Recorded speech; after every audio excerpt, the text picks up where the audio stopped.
Salut camarades. Camarades, salut. Salut camarades. Camarades, salut. Camarades, salut. Salut, camarades. Un pour tous. Tous pour un. Tous pour un. Un pour tous. Ensemble. On est fort. Ensemble. On est fort. Ensemble. On est fort.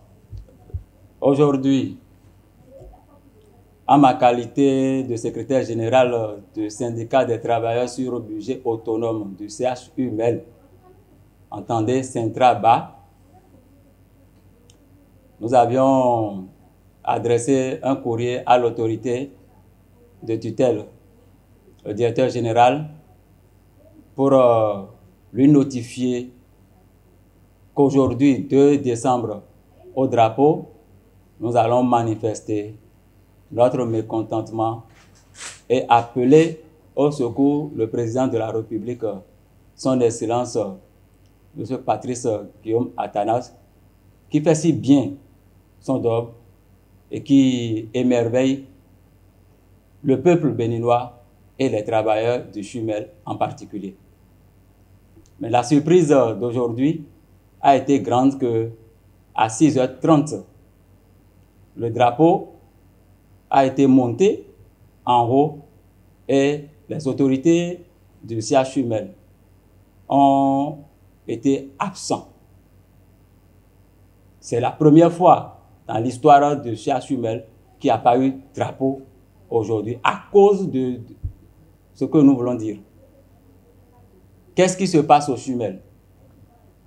Depuis 20 ans, les travailleurs du CHUMEL n'ont jamais eu droit à l'allocation familiale. Des centaines de millions de CNSS dus. Mais on ne sait pas où les sous sont passés.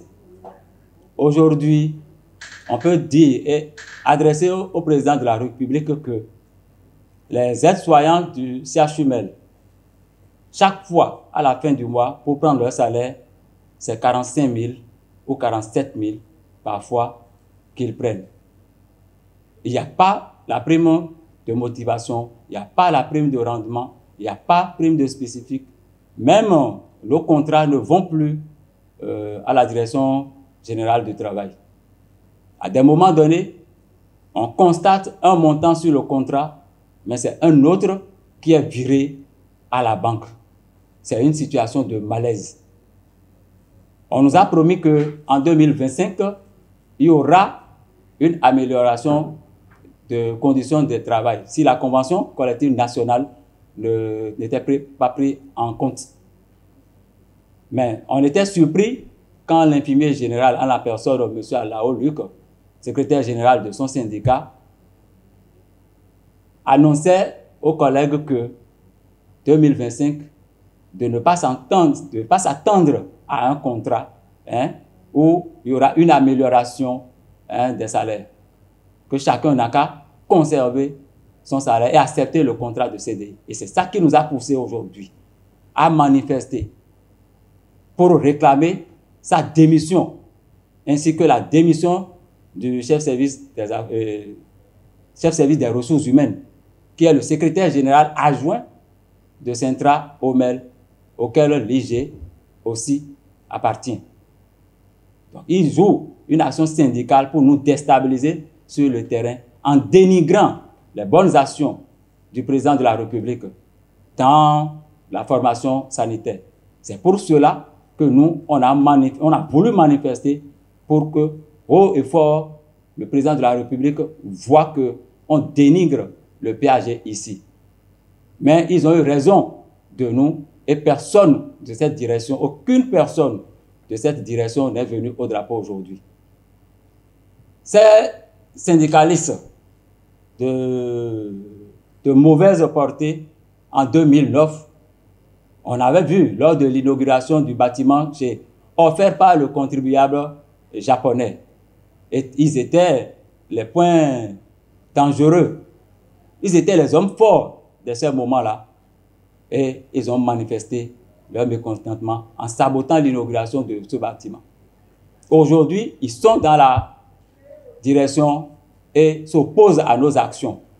Nous demandons justice auprès du président de la République. Invitons le ministre de la Santé, son Excellence, le professeur Mpati Benjamin Ignace, à prendre acte de notre déclaration pour qu'une commission d'enquête vienne.